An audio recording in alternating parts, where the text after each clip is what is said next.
Kenya. Kama kaunti ya Nairobi mmejiandaa vipi au mmejiandaa vipi kuonyesha kongamano? Asante sana. Kwanza kama kaunti ya Nairobi tumefurahi kwamba Nairobi imeonekana kama global capital. Kuna zaidi ya marais 24 na tuko na pia delegates wanatoka kote kote ulimwenguni, sio Afrika pekee yake. Tumekuwa katika technical planning committees pamoja na Ministry of Environment pamoja na Ministry of Foreign Affairs. Ndio vile tutakaribisha wageni wetu, ndio vile tutamanage traffic, ndio vile tutaguide watu wa Nairobi kuwapokea wageni ambao wanakuja. Tumekaa na Waziri Malonza about the tourism, ni hoteli gani ambao tunahitaji kuwa na wageni wetu, na pia watu wa Nairobi kawaida ni watu wazuri, wakarimu, wanapenda kukaribisha wageni. So tuko tayari, tumepanga pamoja na Waziri Alfred Mutua, wale watakuwa escorts of honor, wale watazindikisha wageni, wale zile presentation zetu. Na kwa mambo ya climate change, mimi pia ni naibu mwenyekiti wa C40 Cities, na manja mimi ni naibu wa Mayor wa London ambaye ndio chairman wa C40 Cities. So pia hapo kwa huo mstari tuko na mpangilio yetu ambapo kama cities, global cities tunaangazia katika mkutano. So tunaanza siku ya Jumapili na kuflag off electric vehicles kule Green Park asubuhi, saa 1 asubuhi tunaziflag off kuonesha vile tunabadilisha njia ya ile mafuta inatumiwa because of pollution na emissions. Tukimaliza hiyo tutakuwa na round tables, kisha Monday asubuhi tutaanza sasa mkutano rasmi tukiwa na rais, tutakaribisha Nairobi, alafu tuendelee. Ni jambo kubwa sana, lakini inaonesha vile watu wanatazama Nairobi. Mtazamo wa Nairobi sio tu mji wote katika ulimwengu wetu, lakini ni mji mkuu. In fact tunasema ni mji mkuu katika bara la Afrika ambapo wageni wanataka kuja wote. So ningependa kuwahimiza watu wa Nairobi tuwakaribisha wageni, tutulize mambo yetu ya nyumbani.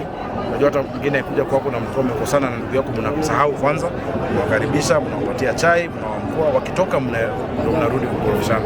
So tutulize mambo ya siasa because today Nairobi is on the global stage. Gavana, swala ambalo litaangaziwa sana ni labda la mazingira, labda usawishaji wa mazingira na jinsi labda kaunti ya Nairobi inaendelea kuhakikisha kwamba mazingira yako katika hali safi. Labda kama kaunti mmefanya nini kuhakikisha kwamba mazingira katika Nairobi yako sawa, kwa sababu hilo ni mojawapo wa swala ambayo yataangaziwa sana katika kongamano hili? Jambo la kwanza ni kujua kwamba mazingira haisafishwi kwa sababu ya wageni, alafu turudi kuchafua. Tulipata changamoto kubwa kwa sababu ya idadi ya wale ambao wanafanya kazi ya mazingira. Kwanza ilikuwa watu waliandikwa kazi zamani sana, ni wazee na ni wachache. Kwa mfano hapa Embakasi Central Environmental Officers tunapata ni 3 peke yake. 3 ndio wale wanafaa kufagia, kukuta takataka na hawatoshi. Ndio maana tumewaandika na tunazidi kukamilisha kuandika vijana kutoka kila ward, vijana 3500 ambao watafanya pamoja na wale wa county. Tumeongeza equipment, juzi nimezindua lori 27, kuna zingine 27 refuse compactors ambazo tumenunua kwa county, na pia kuna wale contractors 60 ambao tumewapatia nafasi ya kukuta takataka. So hiyo kazi ni kazi ya kuendelea, sio unaunga. Zamani ilikuwa wageni wakija, unaona wameenda kupanda nyasi kwa Mombasa Road, wanaenda, hakuna haja kukaa vile huko. Tunasafisha Nairobi kwa sababu ya Wakenya, sio kwa sababu ya wageni. Na tunazidi kusafisha. Ile tutahimiza watu wa Nairobi ni tuache mambo ya illegal dumping ama kutupa takataka kiholela. Sisi tumeka bins na tunazidi kuongeza kuweka pipa. Na sasa ukishikwa na hiyo itakuwa ni kosa kubwa. MCAs wamekuwa wanaangalia finance bill ambayo imeweka hata fine. Kama tumetengeneza mahali, kuna duka yako, kuna kibanda lako na kuna uchafu hapo mbele, wewe utaulizwa kwa nini kuna hiyo uchafu hapo na utapigwa fine. Kwa sababu pia kila mtu lazima achunge kwake. Juzi nilikuwa kahawa na kuna mama anauza, akaniuliza mbona hapa kuna matunda, kuna uchafu hujasafishwa, na ni duka yake naenda wametupa. Unajua, so sio tusonge kutoka haki yetu, tuanze kusema pia wajibu wetu ni gani. Unajua governor hawezi kuja akute takataka kila mahali. Pia wewe, kila mtu akisafisha kwake na sisi tuchukue tupeleke kwenye pipa lile letu kule Dandora, tutakuwa tumesaidiana. Pia tunazindua kwa sababu tumeshapeana kandarasi waste to energy project kule Dandora dump site. Imezungumziwa kwa miaka nenda miaka rudi. Imezungumziwa, haijafanywa, haijatekelezwa.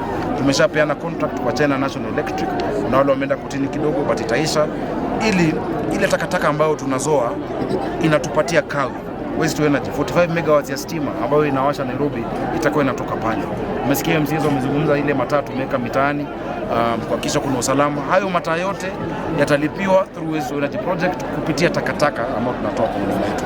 So hapo ndio tunaendelea namna hiyo. Tukimalizia tu labda swala la mvua, tunaambiwa El Nino inakuja na tunakuwa na changamoto Nairobi kila kunaponyesha mitaro haipo. Labda umeangazia pia swala hilo? Kabisa. Tuko na rapid response unit ya storm and drainage sorting. Na tunafanya pia na wizara kwa sababu ya meteorological department pamoja na disaster management.